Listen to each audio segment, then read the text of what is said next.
Hello বন্ধুরা, আশা করছি ভালো আছেন। তো আজকে আপনাদের দেখাবো পরাখান আপবোর্ড এই কাজটি আপনি কিভাবে করবেন। এটি আসলে আমাদের আগে যেভাবে আমরা করতে পারতাম, এই কাজটি এখন বর্তমানে কিছুটা পরিবর্তন এসেছে। তো কিভাবে পরিবর্তন এসেছে সেটা আমরা একটু দেখব।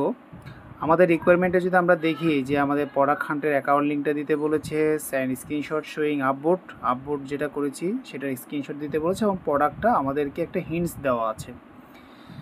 তো সেক্ষেত্রে আমাদের যেটা করণীয়, আমাদের 3 নম্বর রিকোয়ারমেন্ট যেটা আছে ওটা থেকে আমরা এই লিঙ্কটা কপি করে সাইড বারে ওপেন করব। আমরা এটা ওপেন করছি।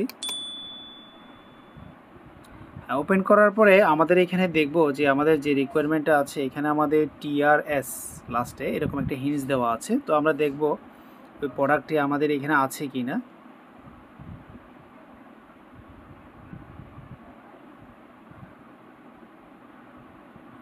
আমাদের একটু স্ক্রল করে এটা দেখতে হবে এই প্রোডাক্টটা আমাদের এখানে আছে কি না। হ্যাঁ, আমরা এটা পেয়ে গেছি। এটা ট্রেডার্স টুলস এইটাই আমাদের নির্দেশ করে। আমরা একটু আবার দেখে নিই যে আমাদের লেখা আছে TRS। তো আমরা অন্য প্রোডাক্টগুলো যদি দেখি এটার সাথে আমরা কিন্তু এটা মিল পাচ্ছি না, আমরা মিল পাচ্ছি ট্রেডার্স টুলস এইটাই। তো আমরা এটা ক্লিক করলাম। ক্লিক করার পরে এখানে আমরা আপবোর্ডে ক্লিক করলাম। আপবোর্ড করার পরে আমরা একটা স্ক্রিনশট নিব।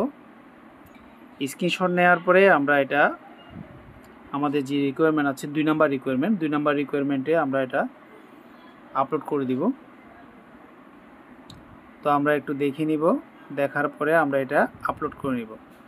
আপলোড করার পরে ইউর পরাখান অ্যাকাউন্ট লিঙ্ক এবং নিচে আছে প্রোডাক্ট ইউ আপলোডে, যে প্রোডাক্টটা আমি আপলোড করেছি সেটা দিতে বলেছে। তো আমি এখানে এটা কপি করে দেন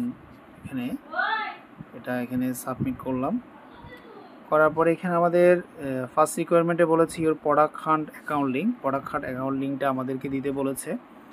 তো সেক্ষেত্রে আমি প্রথমে এখানে ক্রস চিহ্ন দিলাম। দেওয়ার পরে আমার প্রোফাইলে গেলাম। প্রোফাইলে যাওয়ার পরে এখানে আমার অ্যাকাউন্টে দেখা যাচ্ছে, এখানে আমি কপি করে এটা আমি আমার অ্যাকাউন্ট লিঙ্কে এখানে সাবমিট করলাম। তো আমার এখানে ফার্স্ট, সেকেন্ড এবং থার্ড 3টা রিকোয়ারমেন্ট আমরা ফিল আপ করলাম। দেন করার পরে আমরা এখানে সাবমিট পূর্বে করে দেব। তো এইভাবে চাইলে খুব সহজে নতুন নিয়মে পরাখান কাজটি আমরা করতে পারবো।